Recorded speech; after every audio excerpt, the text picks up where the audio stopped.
Communications, Tavis.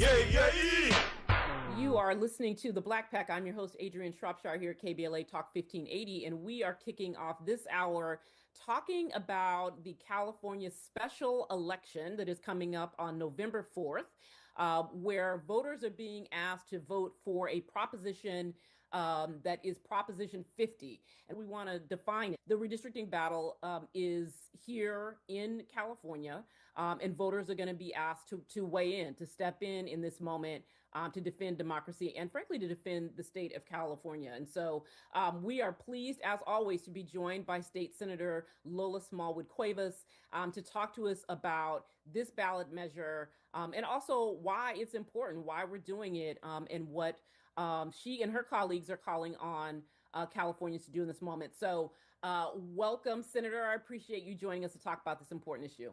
So glad to be with you, Adrianne, as always.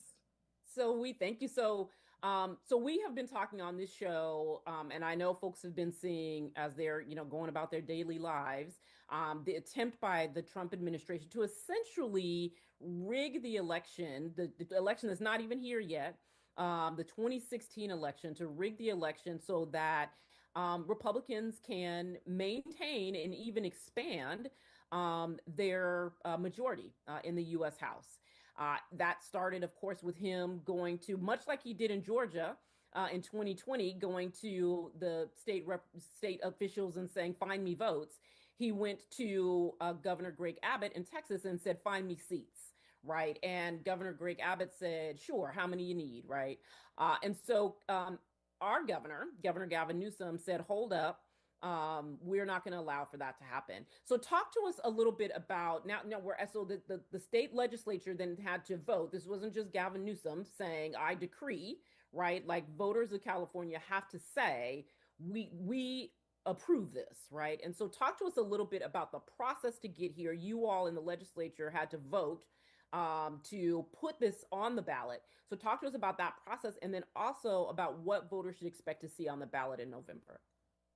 Well, that is an excellent summation of what has transpired over these last few months. And I want to say it has been a very difficult process in the state legislature because the one thing that I know that we respect in LA County, the city of Los Angeles, and the state of California is the ability of communities to draw their own lines through independent redistricting commissions.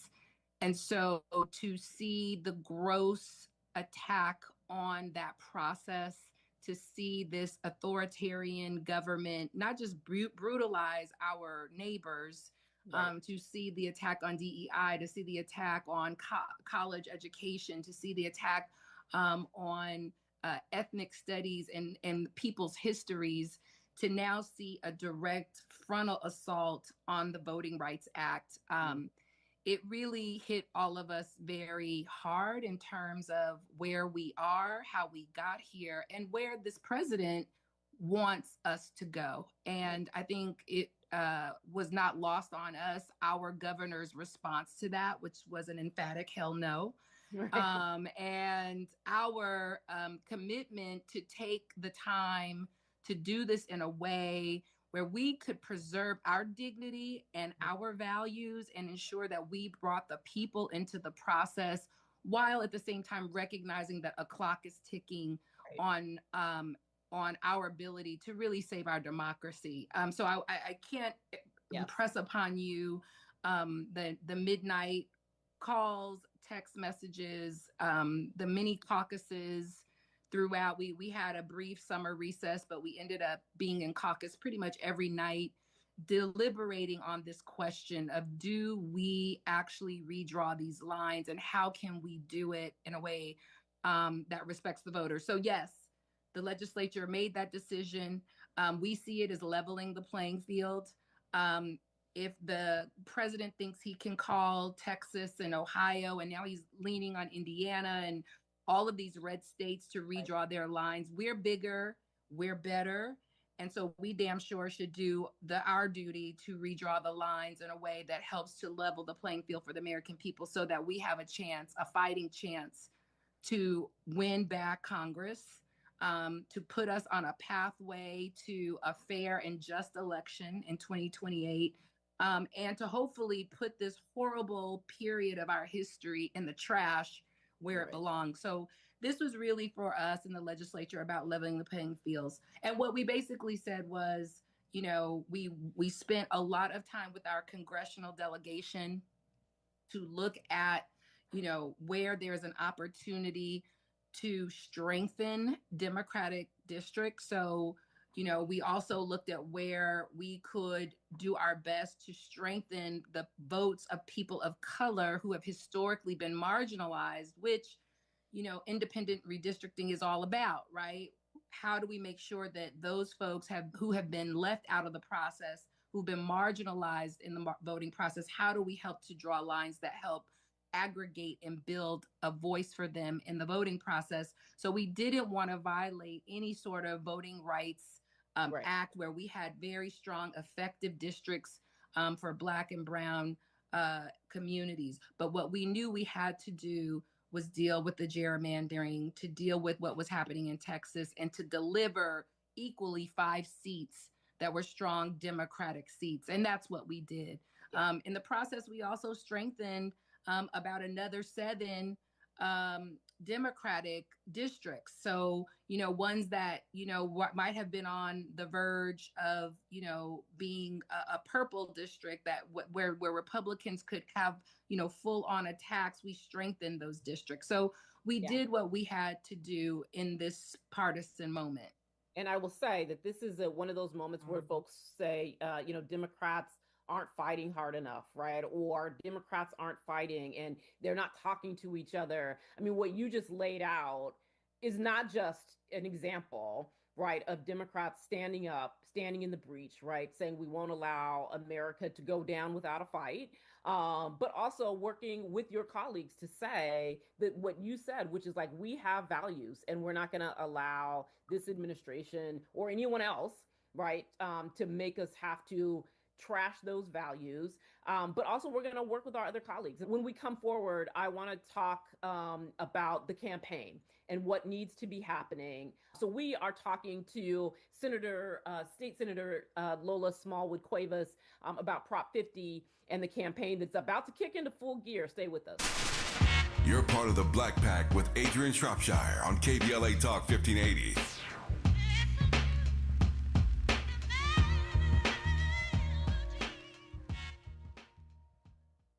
We all hear the radio ads about the IRS. They tell you to be afraid, to be scared, and they try to frighten you into calling. I'm not here to do that. Tax Relief Advocates is different. TRA is here to tell you that if you owe money to the IRS, whether it's $5,000, $50,000, or $500,000, we have a solution. It doesn't matter if you're sitting in your car, at work, or with your kids. No matter where you are, call now. 800-550-9651. Don't lose hope. TRA can eliminate or reduce what you owe to the IRS. Generous programs are now available that can give you a fresh start. Our passion is taxes and helping individuals fix their IRS problems. We have over 1,000 5-star reviews on Google and an A+ with the Better Business Bureau. You don't need to be afraid of the IRS any longer. End your tax nightmare today by visiting us online at TRA.com or call 800-550-9651. That's 800-550-9651.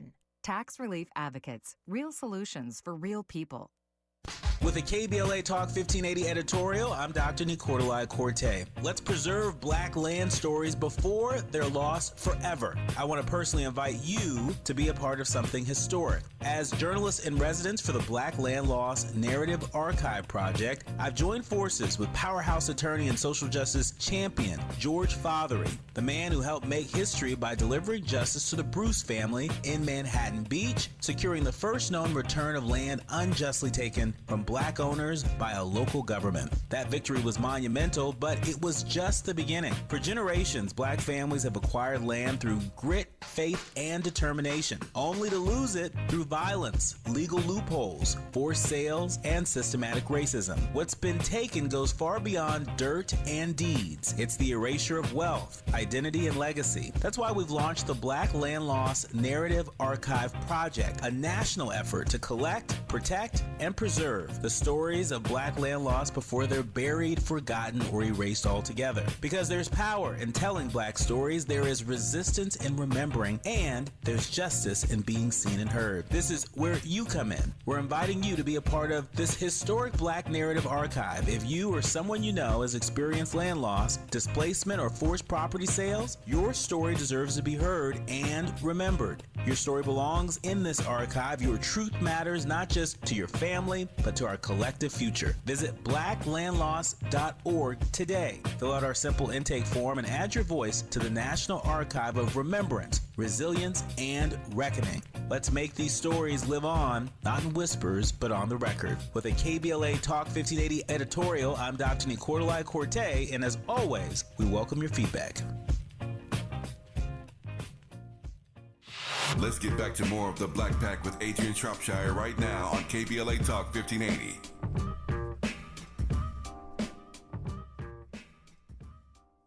You are listening to the Black Pack, and we are continuing our conversation with State Senator Lola Smallwood Cuevas, my senator, and we are talking about California Prop 50, which will be on the ballot in a special election November 5th, and it is the ballot initiative that is leveling the playing field to counter the Trump administration's attempt to steal the midterm election. So, Senator, I think it's important for folks to know that this is going to come really quickly, but talk about what is going to need to happen, right, to make sure that voters are informed, that they're educated, and that we're mobilizing them, or that they're being mobilized to turn out for this. Well, this is what you're doing is what we need to be doing. And I want to say that from the very beginning, organizations like Black Power Network and others have been on the front lines. In fact, they were some of the early folks to look at the maps that will be put on the ballot for the voters. So these have been maps that have been verified, and no one wants to be in this position. And certainly no map is perfect, but I think there's full community agreement from elected officials to community members to our organizations that are going to have to get in the streets, have to provide real factual information, have to make sure that we understand that between these next 8 Sundays, the Trump administration is going to throw everything at us. We know that the ICE and all of the brutal and violent tactics are going to ratchet up because we know that this is something we've seen before. I mean, if we don't know our history, we're damned to repeat it. I think that what is important for folks to understand is that what the Trump administration and their partners in red states around the country are attempting to do isn't just willy-nilly redraw lines, right? They're not just saying, okay, let's tweak this here or there. They're drawing lines that eliminate Black members of Congress. And that's 10 to be exact. Right. And so Yes. Texas was Black and brown, to be clear. In Missouri, where I think there are 3 Democratic elected freshmen, Democratic state officials are sitting in right now in their state capital to try and stop them from moving forward with their redistricting. But that is a Black district. Right. When we look at Indiana, that is a Black district, right? They're talking about Florida, when they're talking about South Carolina. Those are going to be Black members of Congress. And so I appreciate you bringing that history about Reconstruction and all the Black folks we sent to Congress. And then they removed all of those folks and even prosecuted them for fraud, mortgage fraud, all the things that we're Sound familiar. That's right. So thank you for bringing that in. I'm sorry, I didn't mean to stop you. No, it's very important because these are the Trump era tactics. I think they went to a playbook. Oh, well, let's see how we actually took power after so much progress. Right. And we have made some serious progress in this country. The anti-Black racism, we addressed that. The LGBTQ marriage equality work, we did that. Me Too movement and gender equality and fairness, we did that. We have made so many gains, not to mention how our economy is thriving because of the large undocumented community that we have that helps to build out and strengthen our economy. So we know these tactics mirror those of the past. We know that we will see voter ID laws popping up. We also see that they're challenging now mailing ballots. We know voter identification laws. I mean, the list will go on, and certainly ICE will probably show up in force as we get closer. And so it is critically important for us to have Black and Brown unity in this election, because one thing we know Trump is a race baiter, and he will spread all kinds of misinformation that will turn us against our community, our neighbors, our brothers and sisters, because he wants to seize power. And so when you talk about the campaign has to be about the education. The campaign has to be about how we build voting plans together. The campaign has to be about how we resist these racial tropes and traps that will be set against our communities, pitting us against each other, so that the very wealthiest half of 1% continues to seize power of our government. And so what this looks like is, a deep investment. Former president, my forever president Obama, is out on the campaign trail raising funds. Nancy Pelosi came and spoke with our Senate caucus about the fundraising that is being planned, and we really need to amass the resources, because look, he just gave a $2 trillion cut in taxes to the wealthiest individuals, and that money is going to come back on us in this election like we've never seen. I've already received flyers. I know people have received up to 10 flyers from folks like Munger and others saying, don't support, don't come out, but let it be known that this is all propaganda to continue the fascist authoritarian move in this country to really dismantle our rights, and more importantly, roll back our power and our victory. But we know in California, we cannot let that happen. We are the frontline state. Where our election turnout goes, how we show up is how the rest of the country is going to show up. And so it is critically important for Californians to get ready, get involved, get organized, get informed, and talk to your brothers, your cousins, your uncles, sisters, neighbors, coworkers about the significance and importance of this election. There is already a statewide effort, a group, particularly of Black community and elected partnerships called California Force, is working to really look at ways to build a narrative that speaks to how this election is going to impact us, and also how Trump has impacted us. This is the thing, and I think the party really needs to figure this out, and we're pushing on the party to do so. This election is happening to us in so many different ways. It's happening to immigrants a certain way. It's happening to Black folks a certain way, women a certain way. So we need a real critical message that helps to not just point out what Trump is doing, but to recognize the harm that has been done to us individually, to say that we as a party have taken some of our voting populations for granted, like Black women in particular, who came out in numbers. And we've got to have a message about what is our vision for building a stronger, more inclusive party that is committed to diversity, equity, and inclusion, and keeping the trajectory that we were on to build a more fair America, and certainly a stronger California. So I want to come back to the one thing that you said about having received mailers, right? So there is an effort that is out there to convince people that they should vote no on this proposition. That is a proposition that is trying to make sure that the 2016 midterm is as free and fair as possible. But there is an effort to say that you shouldn't do that. And I know that I too have received mailers. And one of the things that I think that is important, and this is the, I think for California Force, but also when you think about how we're telling the story and how we're informing people, is that they're using our language in these mailers. And so it's so important for people to not get confused, because this is part of when we think about misinformation and disinformation and propaganda. It's hard for people to discern. It can be hard for people to discern who is talking to me right now, right? Is this the people that I trust, or are these people that are cosplaying as people that I trust, right? And so I know when the mailers that I've gotten use language like, an attempt to undermine our democracy, right? Use language like they're trying to pick their voters. And Right? even quotes from people that we respect, like the League of Yes. Women Voters, who are not supporting this That's right. effort. That's right. And that exactly, that's an important one too, saying, oh, these people over here support it when in fact they do not, right? And so this is going to be an important part of the effort is going to be countering the mis and disinformation that's out there and the attempt at confusing people, confusing voters about what's even on the ballot. So talk a little bit about that and what we need to do, what folks need to know to make sure that they're not, falling for the okie doke.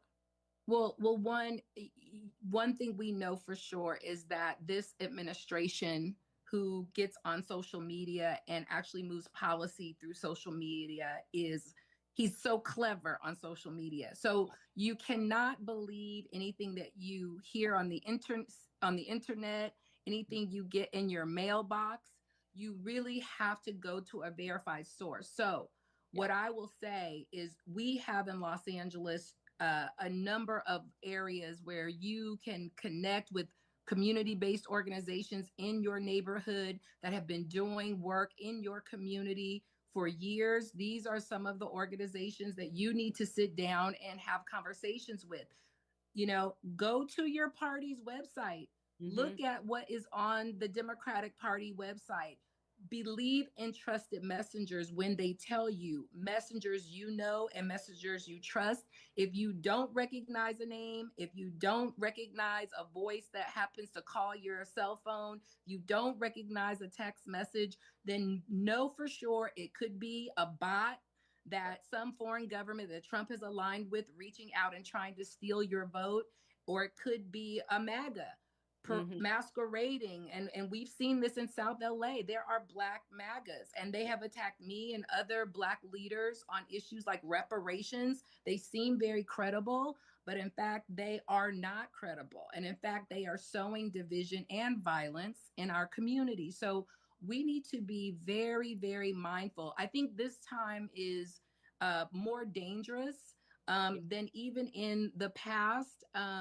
In our historic history, because we don't know what is real information and what is false. There is no Walter Cronkite. There is no news that you can trust. All of it, news agencies are settling with Trump left and right. And we have seen a shift in how they cover the president and his administration with these settlements. So this is an incredible time of misinformation, of propaganda, of folks co-opting messages and twisting them in a way that confuses. And we know that is Trump's main MO, confusion and chaos. So the best thing to do is to narrow your information access, your verified information source, and stay with that source throughout this election. I know that we will be, as part of the Black Caucus at the state legislature, and as LA County Black elected leaders, we will be continuing to work with really sharp and smart strategists from our community on polling and information that we will be sharing and disseminating with our community. We know that we are stronger in this together. And this is not just about Prop 50. I just want to point out too, Adrianne, this is not just about this November election. We have less than 6 months after that, when those votes are counted, we will then be in primary season. And from primary season into our general election in 2026. So this is the beginning of a multi-year campaign to get rid of the Trump administration, to preserve our democracy. But more important, I think for KBLA listeners, we've got to build our power within this party to be able to ensure that we hold all of us accountable to the outcomes that we need to see, not just in getting rid of Trump, which I am sure we will and will not have any problem getting rid of Trump as we build this power and this movement, but also to make sure that we continue with our progress and to build up the California that is the California that we all deserve. People know who their trusted messengers are. You know where you get your information from about what's happening in the community. You know where you get your information from about what's happening during elections. And so make sure you're sticking with those folks, right? Because this is going to be a moment, I think, where the chaos piece that you mentioned, it will become overwhelming. I think we all saw it, when the ICE raids started and the chaos that this administration brought, but they also brought a significant level of online and social media propaganda. And I think we all felt it, right? And so there were places that we could go to like get the information, and that's going to be so critical. That's right. That's right. We saw, I mean, even looking at what's happened in DC, Trump coming in and threatening capital punishment on our community for crimes of poverty. Okay, right. So we are against shooting and killing Black people in the streets, but yet there are some Black folks who are saying he's doing something that's positive for that city. And so it's the way in which we feel about certain issues that can be manipulated to give this administration the authority to come in and shoot and kill our people without due process of law. Black people do not support shooting and killing folks without due process of law, but we are also against crime in our community. So we know the ways in which these messages can be manipulated and confusing, and we want folks to be able to have the information that they can trust from the people they trust the most. Right. And that is organizations and individuals who've been with them and provided good information their whole experience in their communities. These are the same organizations to go to now. Yep. That is so, I want to just, again, like double tap on the thing you just said about this is more than about this one election, right? It's more than about this one issue. And it's so important that folks need to know that they're about to be called on to be engaged for a period of time. So State Senator Lola Smallwood Cuevas, I want to thank you for coming and talking to us about this. I know I'll be calling on you to keep us informed, right, as we move toward November 4th in this critical special election. When we come forward, we'll be joined by Portia Allen Kyle, the Interim Director of Color of Change. Stay with us. More of the Black Pack with Adrianne Shropshire on KBLA Talk 1580 when we come forward.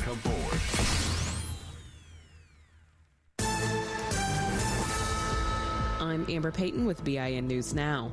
The U.S. House likely will not vote to extend the federal law enforcement surge in D.C. before it expires next week. Speaker Mike Johnson says Black Mayor Muriel Bowser's cooperation with federal law enforcement eased concerns. The House is also considering other bills to increase federal control over D.C., including lowering the age minors can be prosecuted as adults. Black New York City Mayor Eric Adams is set to make a major campaign announcement soon. Reports say Trump wants Adams, now running as an independent, to drop out to help Andrew Cuomo beat Zohran Mamdani. Trump may even offer Adams an ambassadorship to Saudi Arabia. And Black unemployment rose to 7.5% in August, the highest since 2021, widening the gap with white workers.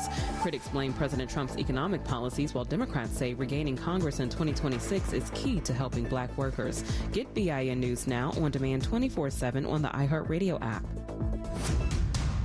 Shop incredible end-of-summer savings at the Scandinavian Designs Labor Day sale. For a limited time, take up to 70% off select modern furniture and decor for every room in your home. Stop by one of our Los Angeles showrooms today or shop online at ScandinavianDesigns.com. Is this the time? This is the KBLA Sports Minute with Ray Richardson. A couple of HBCU teams face a tough challenge tomorrow in week 2 of the college football season. Grambling is at number 1 Ohio State. It's the first time an HBCU school has played the number 1 team in the country. Ohio State gave Grambling a $1 million guarantee for making the trip to Columbus. 12:30 kickoff Pacific time. You can catch the game live on the Big Ten Network. Jackson State, ranked number 15 in this week's Division I AA poll, has a non-conference matchup at Southern Mississippi tomorrow. Jackson State may have a chance to surprise some folks in Hattiesburg. The Southern Mississippi program has been struggling. They've lost 14 of their last 15 games. 2 p.m. kickoff Pacific time on ESPN+. The Dodgers need to regroup after getting swept in Pittsburgh They start a 3-game series tonight in Baltimore. Despite losing 3 in a row in Pittsburgh, the Dodgers still lead San Diego by 2 games in the NL West. No debates, no speculation, just the info you need. That's your KBLA Sports Minute. I'm Ray Richardson on KBLA Talk 1580. Break out the champagne. Everybody get a glass. Tavis Smiley is now ranked number 16 nationally and the highest rated talk show hosted by an African American on the 2025 Talkers Heavy 100 list of the most important talk radio hosts in the nation. Last year, Tavis ranked number 33 and the year before, number 45. The Tavis Smiley Show has rapidly expanded its national syndication to now include nearly 50 radio stations across the country and counting. Congratulations, Tavis. Yay! JP Morgan Chase offers tips for the local business owners in 2025. Small business landscape is ever changing, and the Los Angeles market is no exception. A startup or legacy business, revisiting your mission statement and recalibrating offerings can renew opportunities for growth and innovations. Programs like Chase for Business Coaching for Impact gives entrepreneurs access to expert guidance, helping you streamline operations, strategize your growth, and navigate complex challenges. Businesses with a clear sense of purpose can navigate any challenge effectively, but also build stronger customer loyalty. Visit chase.com/coaching for impact for more information. This segment is sponsored by JP Morgan Chase.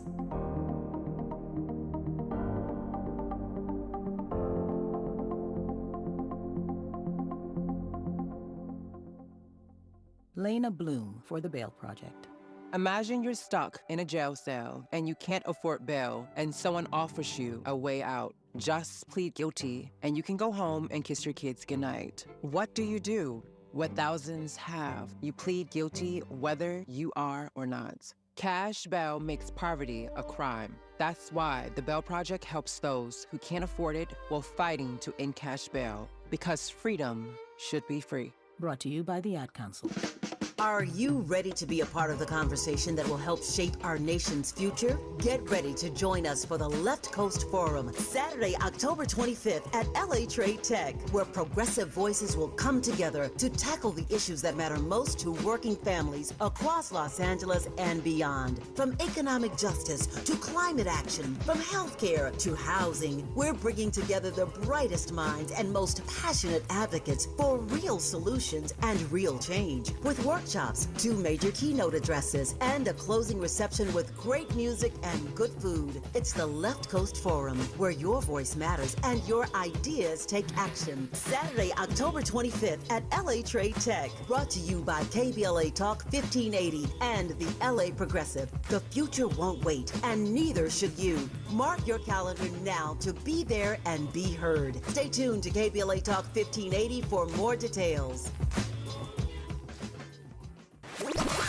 You're inside the Black Pack with Adrianne Shropshire on KBLA Talk 1580. You have been listening to the Black Pack. I'm Anoa Changa, standing in for your host, Adrianne Shropshire, and we're continuing the conversation here about mid-decade redistricting. And joining us now is Portia Allen Kyle, Interim Executive Director at Color Change, who just dropped a pretty cool op-ed, if you haven't checked it out, at News One on this topic. Really nice to talk to you, Portia, and welcome back. Yes, happy to be here. Thanks for having me. Appreciate you. So, the Black Pack has been having this conversation around the mid-decade redistricting battle, what we're seeing with the abuse of power, the power grab, and just the need to protect Black political power more broadly and representation. And, there has been this general school of thought, I know over the last several years, we saw this in, Democrats in the Congress try to pass legislation because partisan gerrymandering is generally considered a bad thing, right? But what we're seeing happen in Texas and now Missouri, in terms of rigging the maps in favor of extremists on the right, it's a growing issue, and it's not enough to just say this is bad. And you recently wrote an op-ed for News One about this. And one thing that caught my eye when I was reading it was like, you were talking about how it's necessary that we need to fight. Yes, it's bad. And we need to fight fire with fire when it comes to redistricting. Can you talk to us a little bit more about that and what's different now? Absolutely. I would say what's different now is the fact that all of the rules that we thought were true, all of the decencies, the assumptions of a respect for our democracy, our rule of law are just completely out the window. And so when we have seen, a other side, the push in Texas is not just, and was not just Republicans looking to, win a little bit more, and how could we, win a little bit more and a little bit better. What's happening across the country, whether, we're thinking about Texas, whether we're thinking about Indiana, whether we are, thinking about Missouri, these are governors. This is an administration that is pushing on governors and pushing on state legislatures to redraw maps to help maintain their power, right? So this is an authoritarian regime demanding their allies rig the game and lock them in. And I think what's at stake is not even about midterm elections in 2026. Important, but also not the entirety of what's in play here. What's really in play to us is the way in which over the past 50 years, and particularly going at hyperspeed the past 10, 15 years, in the way in which Republicans have been clenching trifectas at the state level. And so it's not just about the ability to redraw the congressional maps, but it also is the ability to redraw the state level maps, and to the point where they can secure their trifectas and, within a few cycles, potentially call a constitutional convention.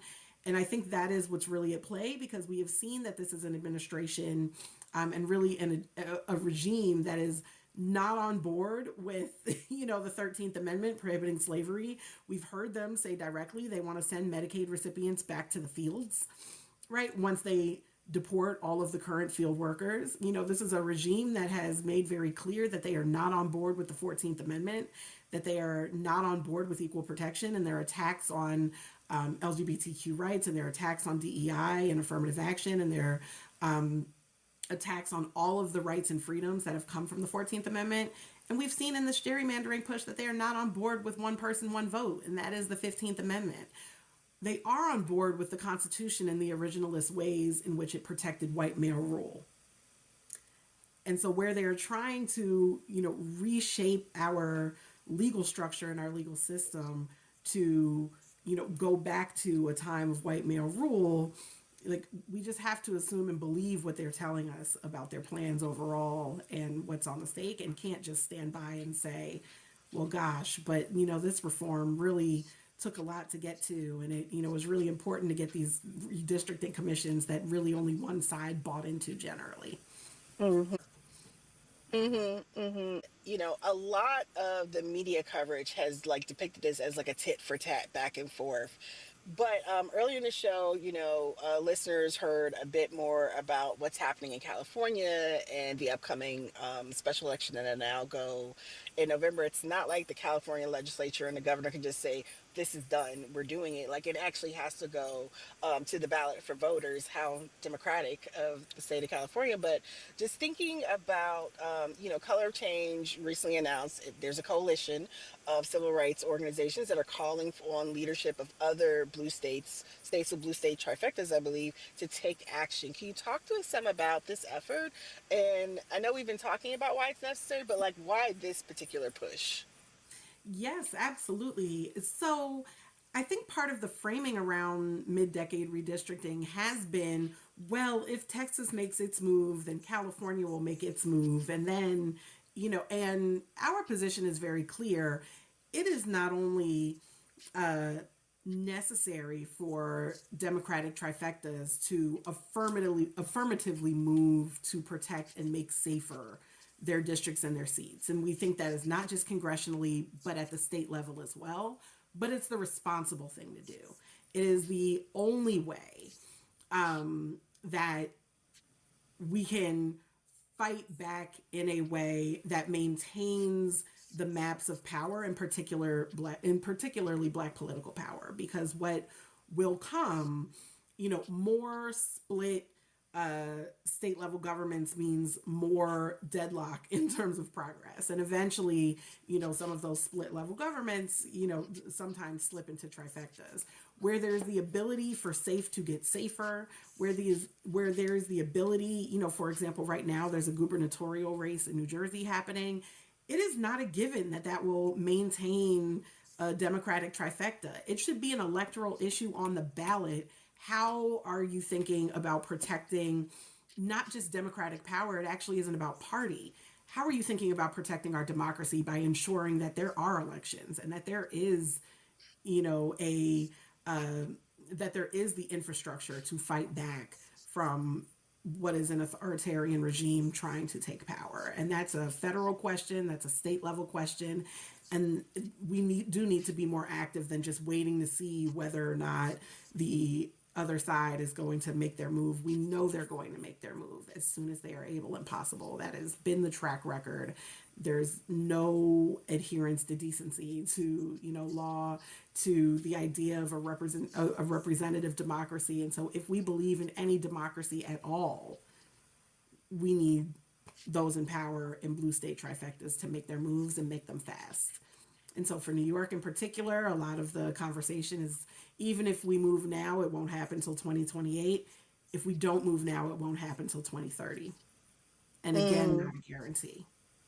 And just thinking, like, what are you hearing from members and other partners, like, about this? Because again, the news coverage looks very petty, it looks very trivial, and it looks like it's another one of those moments where it's not talking about the real issues. But as we've seen with the cuts to Medicaid, cuts to SNAP, cuts to so many necessary programs, cuts to funding for so many necessary things, right?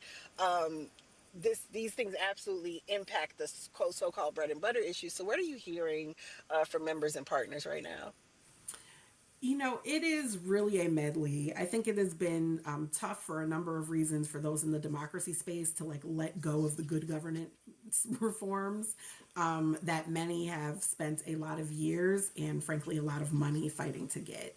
The challenge of those conversations and, some of the response, particularly in California, is around the, Independent Redistricting Commission. And, we're not or shouldn't be committed to any particular reform because of the reform itself. That's not the goal. We are, thinking about policy, thinking about tools, thinking about strategy to further the goal, for us of increasing Black, political power in a, strong multiracial democracy. And so what we care about is the outcome. And the outcome, is power. And if any tool suddenly no longer becomes useful, we can't keep using a dull knife just because it was sharp at one point. It no longer cuts. And I think, for those groups, it's been a little bit difficult. In terms of mainstream framing, there's been a lot of framing around Democrat, Republican, and, about maintaining Democratic power. And to be clear for us, it is not, the Black vote is not and should not be synonymous with the Democratic Party. We are not a monolith. That being said, we have seen conservatives attack Black political power in concerted efforts, in attempts to undermine the Voting Rights Act and dismantle it piece by piece, provision by provision. We have seen state by state the push, for to undermine voter systems, whether it's attacks on mail-in voting, whether it is requirements for voter ID, whether it is the constant musical chairs of polling places that, our voters encounter and go through. And so while it is not about protecting Democratic power per se, it is about, making sure that we are fighting back against the erosion of Black political power and the political power of voters of color, because those are the voters who are directly under attack by some of the attacks and systems on the right that are attempting to rid us from the voter map. And to the implications of what it means to live in a world that is kind of ruled and managed by authoritarians in this way, I think the One Big Beautiful Bill is exactly the type of cruelty that we should plan to see on a long-term basis. And it actually is not necessarily about Medicaid or SNAP or otherwise, but the jig, that they really pulled through is cementing the distribution of money and power in the form of tax cuts to the ultra wealthy that will allow them to continue to run circles around us for a generation to come in terms of the ability to buy, buy states, attempt to buy presidencies, buy ballot initiatives, with, what is it, $20 million of Charlie Munger's money going into the fight against Yes on 50 in California. Like, we need to get in the game, and getting into the fight around taxes is a fight for democracy that is not just the cruelty of cuts in other services, but fundamentally about how our democracy can thrive. And our democracy cannot thrive in the extremes of extreme wealth and extreme poverty that we've been dealing with here in the U.S. Well, I know another topic you just named about taxes. I know we'll definitely have to come back and talk about that another time. But when we come forward, we're going to continue our conversation with Portia Allen Kyle, Interim Executive Director of Color of Change. This is the Black Pack, the unapologetically progressive KBLA Talk 1580. Stay with us. You're part of the Black Pack with Adrianne Shropshire on KBLA Talk 1580.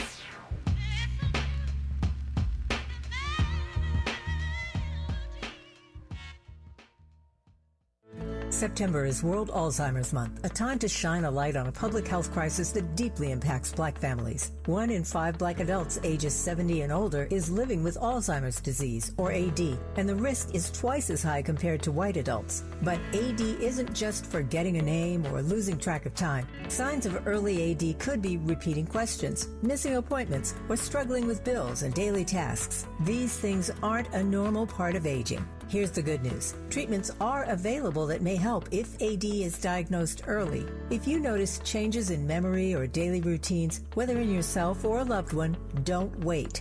Early diagnosis and intervention are key to managing AD effectively. To learn more about AD and a potential treatment option, visit treatalsearly.com. That's treatalzearly.com to learn more about the signs and symptoms and a potential treatment option. This message is brought to you by AZI. KBLA Talk 1580. We've got a lot to talk about. Imagine a Los Angeles where everyone can thrive, where communities have access to the resources they need to succeed. That's the vision of Detours Mentoring Group, Inc. They're dedicated to improving life in LA County by providing educational support, employment assistance, and spaces for community engagement. By 2050, they want LA to be the best place to connect, create, learn, live, and play. They're working toward an education system that's well-resourced and culturally responsive, becoming a hub for artists and innovators, and making sure everyone has access to healthy food, quality healthcare, and safe housing. It's about building a future where we all have the chance to succeed. We invite you to learn more about their mission and get involved with Detours Mentoring Group, Inc. This is a community call to action from KBLA Talk 1580.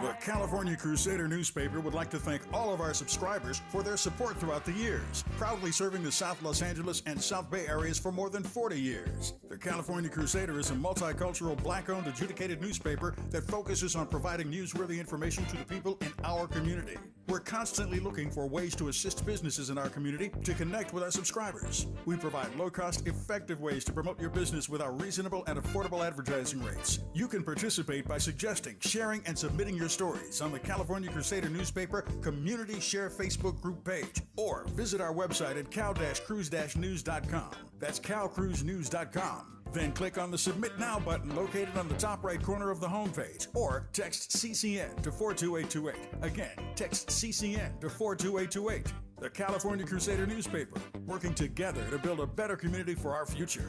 Subscribe today. Let's get back to more of the Black Pack with Adrianne Shropshire right now on KBLA Talk 1580.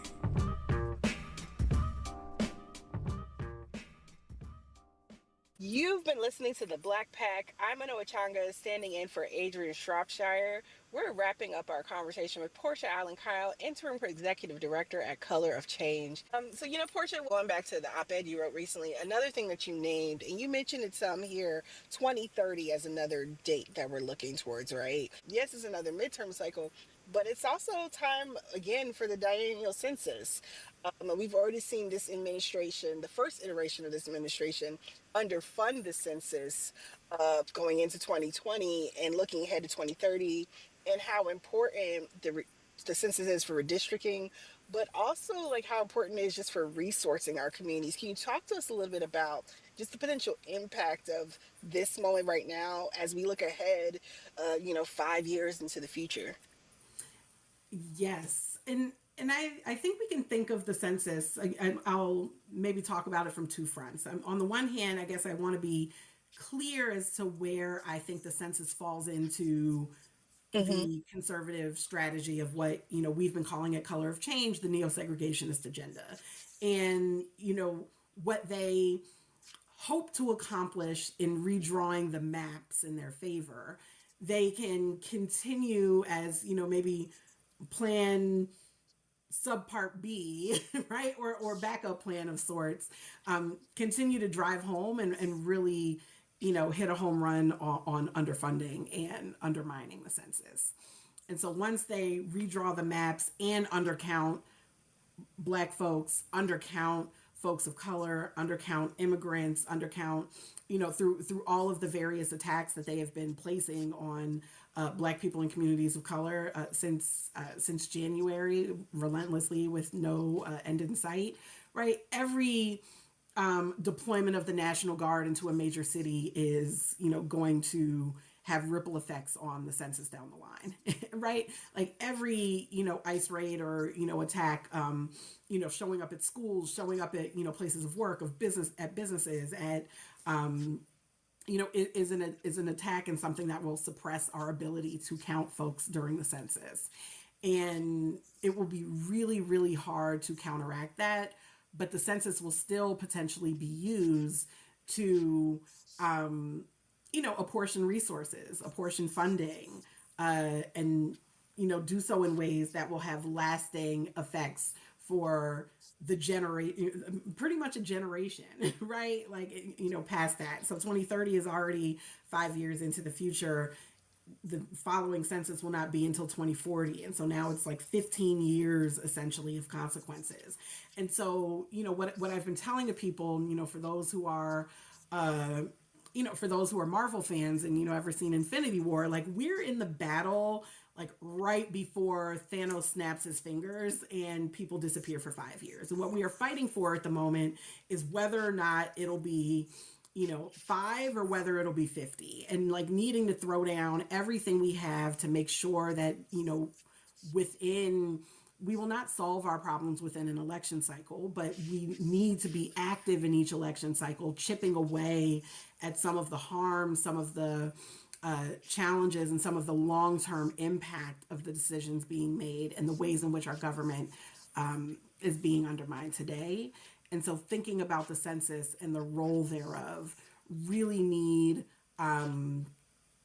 number one, clear strategy and advanced messaging, and a way in which to inspire trust in doing a census in a government that has now shown us they are not trustworthy. And that is the fundamental challenge. And, maybe a little bit going deeper on some of the questions. It has always been, Black folks in particular have been righteously skeptical of government. Mm-hmm. There is a long, reasonable history of government really both intentionally and through neglect failing, to meet the needs of Black people or directly causing harm. And, we say this as we're sitting in 20 years post-Katrina, right?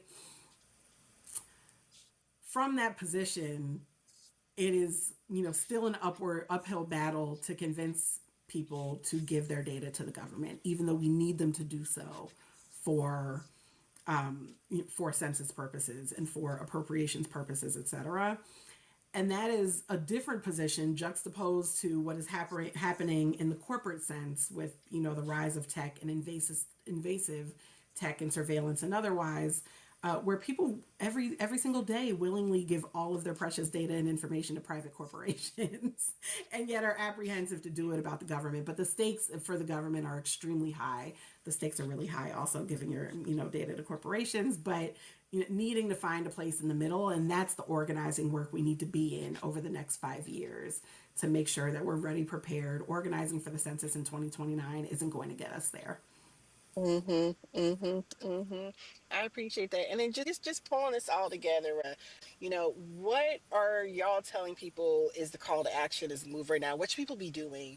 There is so much to do and there's so much possibility. And I'm genuinely excited about the possibility because Black people, we are resilient. Keep in mind, the Harlem Renaissance was during one of the darkest periods in history, right? And we created some of the most beautiful and lasting art and impacts on culture and music and, all of the things. And so I am not deterred by what is possible and what our people can do. That being said, you can always tap into Color of Change. You can find us at colorofchange.org or text JOIN to 55156. To become involved. We strongly believe in organizing in joy. It's finding the joy in the moment that carries us through, and and we drive folks to strategic action when needed in the face of injustice. And I would also say to, for folks to find their community. Hopefully we can be that, but there are so many causes and needs and communities, and finding community, finding a lane and staying in that lane and running that play very well is going to be absolutely critical. We all cannot do all things, but as a ecosystem of folks running their various plays, we can be extremely impactful. And, where folks, whether it is, tapping into a cause on education, getting involved in, local environmental justice issues, or, local groups that are coming together to think about and reimagine, whatever the word is, our public safety. It's probably both imagining and reimagining, right? For that interim and that long term. But we need everybody's dreams, everyone's brilliance, everyone's skill, and there's a role for everybody in this movement, in this fight for the long term. But take care of yourselves as well, because the fight will be for the long term, and we need you in it. Absolutely. Portia, I really appreciate you for taking time to join us and drop in so many gems. I have so many more questions, but it is time that we say goodbye this Friday. So thank you for joining us at the Black Pack. Again, I'm Anoa Changa. I've been standing in for Adrianne Shropshire. The Black Pack will be back next Friday, 4 to 6 p.m. Pacific time, 7 p.m. to 9 p.m. Eastern, right here on KBLA Talk 1580. Enjoy your weekend. KBLA 1580 Santa Monica. I'm Amber Payton with BIN News Now. Louisiana Governor Jeff Landry wants National Guard troops in New Orleans to fight crime. So we're making a determination now. Do we go to Chicago, or do we go to a place like New Orleans, where we have a great governor, Jeff Landry, who wants us to come in? President Trump says he's open to it, but Black City Council President J.P. Morrell calls the idea ridiculous, and others call it scare tactics. Emory University in Atlanta is shutting down all DEI programs, citing new federal mandates. Interim President Leah Ward-Sears says the move does not end Emory's commitment to fairness. Emory joins other schools closing DEI offices under President Trump's policies.